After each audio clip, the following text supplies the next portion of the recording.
Israel Hamas युद्ध को 1 साल बीत चुका है। इस दौरान इजराइल ने हमास को खत्म करने के लिए गाजा पर ताबड़तोड़ मिसाइलें बरसाईं, जिससे 1 साल में गाजा की 60% इमारतें खंडर में तब्दील हो गई हैं। इजराइल ने गाजा को खत्म करने के लिए उन इलाकों को बर्बाद कर दिया जो कभी लाखों का घर हुआ करते थे। इजरायली सेना के हवाई हमलों का सबसे ज्यादा असर खान यूनिस, गाजा सिटी और जबालिया पर पड़ा है।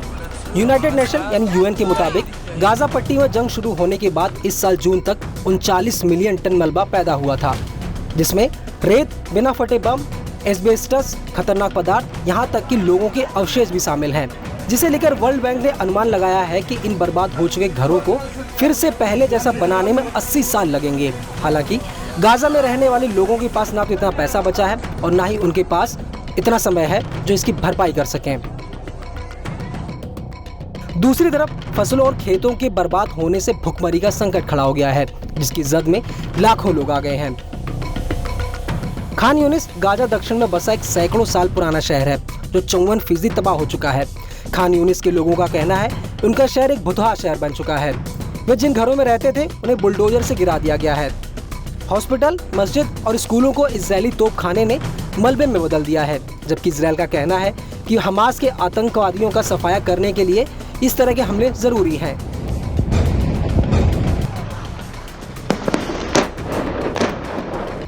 न्यूयॉर्क टाइम्स की रिपोर्ट की माने तो खान यूनिस के भीतर मामलुक युग की एक सिटाडेल दीवार बची हुई है। 1 साल पहले इस दीवार के नजदीक सिटाडेल स्क्वायर हुआ करता था, जहां दुकानदार मिठाई बेचा करते थे। इसी जगह पर 96 साल पुरानी ग्रैंड मस्जिद भी हुआ करती थी, जहां पर लोग शुक्रवार की नमाज अदा करने जाते थे और रमजान के दौरान परिवार के साथ देर रात तक जागते थे। अब यहाँ सिर्फ मलबा बिखरा पड़ा है। रिपोर्ट्स की माने तो गाजा सिटी गाजा पट्टी की राजधानी है। यह भूमध्य सागर के किनारे पर स्थित है और इसकी आबादी करीब 20 लाख है। ये दुनिया का सबसे घनी आबादी वाला इलाका है। गाजा को फोनिशियन, रोमन, ऑटोमन समेत कई सभ्यताओं का गढ़ माना जाता है। जंग ने गाजा के सांस्कृतिक और धार्मिक स्थानों को तहस नहस करके रख दिया है। इसमें गाजा की सबसे पुरानी मस्जिद भी शामिल है। गाजा में अल ओमारी मस्जिद को शहर का दिल कहा जाता था। यहाँ हजारों साल से प्रार्थना हो रही थी। जैसे जैसे गाजा में सत्ता बदली, प्रार्थना के तरीके भी बदलते गए। एनवाईटी की रिपोर्ट में बताया गया कि अल शिफा गाजा का सबसे बड़ा अस्पताल है। इजरायली सेना ने अप्रैल में इस अस्पताल पर छापा मारा और इसको काफी नुकसान पहुंचाया। इजरायली सेना का दावा था कि इस अस्पताल में हमास के आतंकी छिपे थे।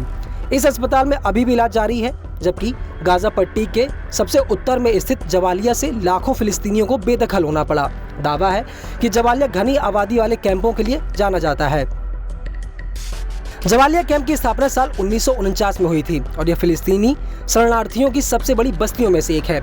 जबालिया का अल ट्रांस चौराहा जो कभी सामाजिक जीवन का केंद्र हुआ करता था, इसे जबालिया का दिल कहा जाता था। इसे इजरायली हमलों ने पूरी तरह से नष्ट कर दिया है। इजरायल ने यहाँ एक के बाद एक कई हमलों में 2000 पाउंड से ज्यादा बमों का इस्तेमाल करके शहर की तस्वीर ही मिटा दी है। न्यूज एजेंसी की माने तो इजरायल ने पिछले 1 साल में गाजा पट्टी की 825 यानी 80% मस्जिदों को नुकसान पहुंचाया है, जिनमें से 611 मस्जिदें पूरी तरह तबाह हो चुकी हैं। फिलहाल इस खबर पर आपकी क्या राय है, हमें कमेंट करके जरूर बताएं और ऐसी खबरों के लिए बने रहिए न्यूज़ 18 इंडिया ओरिजिनल्स के साथ।